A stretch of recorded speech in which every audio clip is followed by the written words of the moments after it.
Welcome to Learn to Live With It Sports Talk, sports opinionated show for the everyday sports fan by an everyday sports fan. And I'm your host, Steven Lerner. Well, what am I going to be discussing today?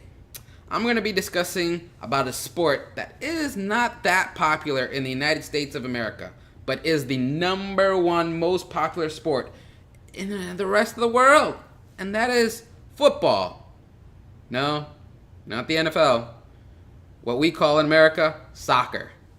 What I'll be discussing and who needs to learn to live with it is the U.S. men's national team. Yes, the U.S. Soccer Federation, the U.S. men's national team, whoever is running that organization needs to learn to live with it because we suck at that sport. Yeah. They failed to qualify for the 2018 World Cup. It's the first time that the U.S. men's national soccer team had failed to qualify for the World Cup since 1986. That was 31, well, for next year, but that was 31 years ago. What can I say? They put $1 billion for this federation, for the soccer team. $1 billion to make this soccer team or soccer legitimate in this country to compete around the world. And we failed to qualify. We were horrible. And you know what? Yeah, in America, it isn't the most popular sport. It probably isn't in the top 5 as the most popular sport. Probably barely making top 10. Well, let's go from there. Let's go with that. Yeah, America does. Yes, America and Americans growing up. There's a lot of other sports that people will grow up to play in and love and watch more than soccer. Listen, our MLS league isn't that big. We don't have humongous stars that everyday people will see across the street and be like, oh my God, I know who that is. Unlike other sports like basketball. You see LeBron James, everybody knows who LeBron James is. Baseball, you see Bryce Harper, everybody knows who Bryce Harper is. Or Aaron Judge now, a rookie. It takes 1 year for a rookie to become one of the biggest stars in the whole league. And almost all American will know who does know who Aaron Judge is.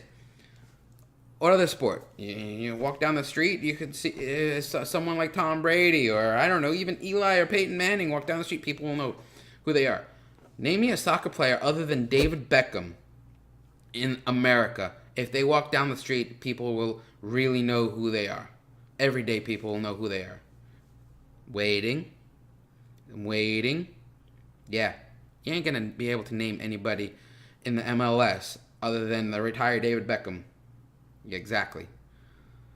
So it's ridiculous to think that we can compete at the very top with teams like Brazil and Italy and Spain and Portugal as soccer powers around the world. But come on, we can compete with the CONCACAF teams and qualify for the World Cup and at least beat and play some teams. Look what we did 4 years ago at the 2014 World Cup. We got out of the group stages. It was fun to watch this team compete. Yeah, we screwed up in the first 5 minutes and the last 5 minutes of some games that made us lose a couple times, but they competed and everybody was watching. Yes, everybody. Somehow, most Americans, non-soccer fans or average soccer fans that won't really watch soccer every single week or every single game that's on TV, actually got together at bars, at homes, and watched the World Cup and watched the American team compete and play and win some games. It brought the country together. And at a time like this, where I think it needs, it would help to bring the country closer together, we failed to get out of qualifying. We failed to qualify for the World Cup in 2018. I don't know how many times I can say that. The U.S. men's soccer federation does not know how to legitimately make this national team compete or have these players grow to compete with the rest of the world. You look at teams like Barcelona, Real Madrid, Manchester United, name me other big soccer teams around the world, and they will see 5, 10, 12, 13-year-old soccer players and kids playing soccer, and they will sign them to their organization, youth leagues, and train them to become professional soccer players and compete for them in professional teams and their leagues and for their country. That's how it's done, and that's how this country should learn if they want to compete and qualify for the next World Cup. But what we got now, it's not going to happen because soccer isn't a big thing in this country. Other sports are, especially since you play soccer in high school. Sure, if you're lucky enough to play, your high school is lucky enough to have soccer, you play in leagues, traveling leagues.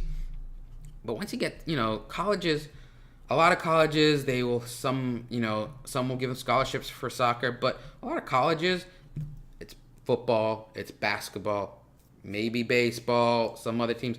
But some other sports, But in this country, it's not big for colleges to really care about soccer so much. All the scholarships go to other teams. All the money goes to all the scholarships goes to other sports, and a lot of money goes to other sports, and to train other players for these other sports.